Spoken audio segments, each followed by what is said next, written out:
Pemirsa, pada saat ini bursa saham dan bursa keuangan, pasar keuangan global anjlok termasuk Bursa Efek Indonesia. Apa yang menjadi kekhawatiran investor terkait dengan tarif impor yang dikenakan Donald Trump dan apa yang harus dilakukan oleh otoritas bursa dan juga otoritas keuangan untuk membuat kepercayaan investor kembali membaik? Kita akan bertanya dengan Ketua Asosiasi Analis Efek Indonesia yang sudah tersambung lewat sambungan telekonferensi, David Sutianto. Mas David, selamat pagi. Selamat pagi. Ya, Mas David, sebetulnya yang terjadi di Bursa Efek Indonesia dan juga kalau kita lihat pasar valuta, pelemahan rupiah, itu sudah kita perkirakan karena sekian bursa dunia sudah minus duluan waktu kita masih libur lebaran. Kalau Anda lihat untuk investor pasar modal dulu, untuk saham, sebenarnya yang harusnya atau sebijaknya dilakukan saat ini itu apa, Mas David? Oke, jadi kita harus lihat nih, ini kan waktu kemarin kita sayangnya terpotong libur ya. Jadi pada saat Ya, bursa dunia bergejolak, kemudian nilai tukar bergejolak, kita terpotong libur sehingga bursa kita kayak ke freeze gitu ya. Tidak mengalami aksi jual yang koreksi. sangat masif seperti yang Ya, terjadi di bursa-bursa global lainnya. ya. Nah, tapi kalau melihat pergerakan di pagi ini, justru saya melihat ini tidak seburuk yang tadinya kita perkirakan. Yang pertama adalah tadinya sebelumnya kan sempat ada mock trading ya di Bursa Efek Indonesia dan hasilnya juga IHSG turun hingga double digit. Kenyataannya di pagi ini turunnya ini hanya single digit ya. Dan kemudian juga saat ini juga saya melihat sudah mulai ada tanda-tanda untuk bisa rebound atau kembali menguat. Selain itu juga memang support kita ini sangat psikologis di angka 6.000 rupiah di angka 6.000 IHSG-nya. Tapi saat ini saya melihat masih belum terlalu jauh ya dari rentang psikologis tersebut dan bahkan kalau saya melihat juga dari reaksi yang ada di market itu tidak seberat yang sebelum-sebelumnya terjadi gitu di bursa-bursa lainnya. Hmm. Karena kenapa? Kalau kita lihat di bursa-bursa lainnya itu turunnya sudah sampai belasan persen ya sejak diumumkan tarifnya hingga transaksi di hari ini meskipun kemarin sempat rebound tapi angkanya itu turunnya masih belasan persen. Tapi Ya. di Indonesia sendiri masih cukup terjaga, turunnya masih di single digit.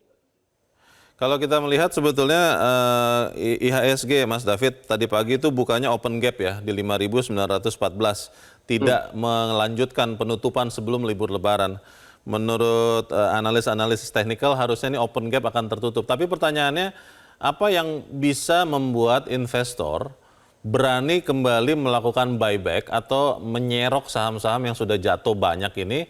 Karena ini kan yang terjadi kali ini kan sifatnya global yang dilakukan oleh Donald Trump dan kemudian sudah membuat balasan dari Tiongkok, sekian negara sikapnya beda-beda, Indonesia pasti akan terkena pengaruh. Apa yang bisa membuat investor pasar modal, Bursa Efek Indonesia yakin bahwa ini harga sudah bisa relatif murah nih, terutama blue chips, dan boleh mulai melakukan pembelian, Mas David? Oke, jadi yang pertama kita harus lihat dulu nih alasan kenapa dia bisa open gap turun sejauh ini. Yang pertama memang bursa kita ini cukup panjang untuk holiday-nya. Jadi transaksi yang harusnya terjadi di pekan lalu belum sempat terjadi. Penurunan yang terjadi di pekan lalu akibat respon dari kebijakan tarif yang dilakukan oleh pemerintahan Presiden Trump itu belum terlaksana sehingga Oke. wajar kalau hari ini open gap.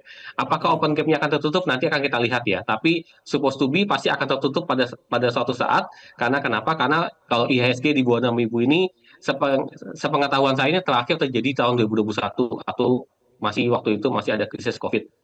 Oke. Dan kemudian apakah bisa potensi untuk rebound? Saya bilang mungkin bisa, tapi memang tekanannya sangat-sangat berat. Kenapa? Karena ini terkait dengan pelambatan ekonomi secara global.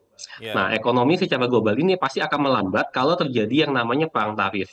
Kenapa? Karena yang namanya tarif ini pasti dia akan memperlambat pertumbuhan dari ekonomi global. Ekonomi yang tadinya bisa berjalan dengan lebih smooth, tanpa adanya batasan, dengan adanya Ya. batasan berupa tarif ini, tentu ekonomi tidak akan berjalan maksimal. Nah, Baik. ini yang sebenarnya sangat mengkhawatirkan bagi para investor di luar sana. Kalau yang namanya ekonomi melambat, berarti nanti pertumbuhan laba perusahaan akan melambat, Ya. kemudian nanti sehingga perputaran uang juga akan melambat. Ini yang akan menyebabkan uh, munculnya Oke.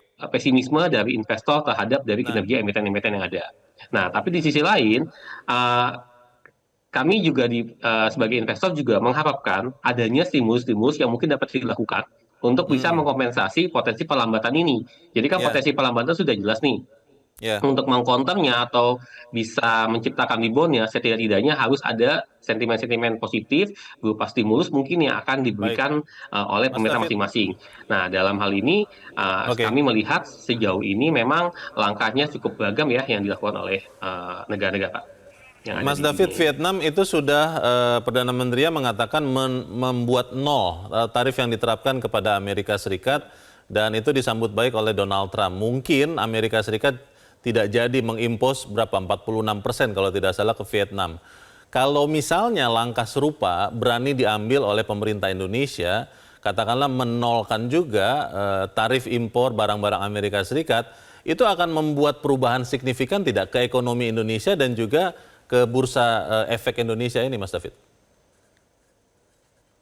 Ya, tentunya kalau kita bisa melakukan diplomasi dengan baik, tentunya itu akan memberikan sentimen positif. Akan tetapi, satu hal yang perlu dicatat juga ya, dan perlu diketahui juga, kalau Ah, penerapan tarif 46% yang Mr. Trump hitung itu tidak didasarkan dari tarif yang dikenakan suatu negara terhadap produk-produk yang ada di Amerika sana. Jadi hmm, itu dihitung berdasarkan selisih dari trade balance yang ada perdagangan antara misalnya Indonesia atau Vietnam dengan Amerika.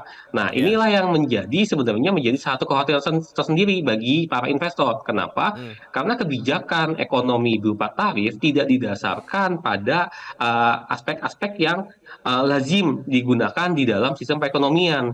Nah, hmm, sehingga dalam hal ini, kalaupun nanti misalkan saya sangat berharap kita bisa berdiplomasi dan mungkin tarifnya mungkin tidak akan dikenakan ke Indonesia, tentu ini akan menjadi hal hmm, positif. Karena kenapa? Karena kemarin sudah dihitung juga ternyata tarif-tarif impor dari barang-barang dari US yang dikenakan oleh Indonesia itu angkanya itu masih single digit bahkan di bawah 10%. Jadi kalau misalnya nanti oke, pemerintah mungkin mengikuti langkah serupa dengan menghapus itu semua, harusnya hmm, tidak akan terlalu banyak mengganggu terkait dengan pendapatan negara dan juga oke, hambatan-hambatan yang ada karena memang tarifnya memang masih kecil. ya, Jadi kalau Vietnam juga melakukan hal yang sama karena kenapa? Karena tarifnya dirasa tidak sebesar itu. Jadi kalau dikenakan ya, Amerika tarif sebesar itu, ya mereka pasti akan memilih kalau saya wipe off, saya hapus tarifnya, mungkin akan barangnya masih bisa terhapus masuk. juga sanksi tarif Ya. resiprokal yang sangat tinggi dari Donald Trump.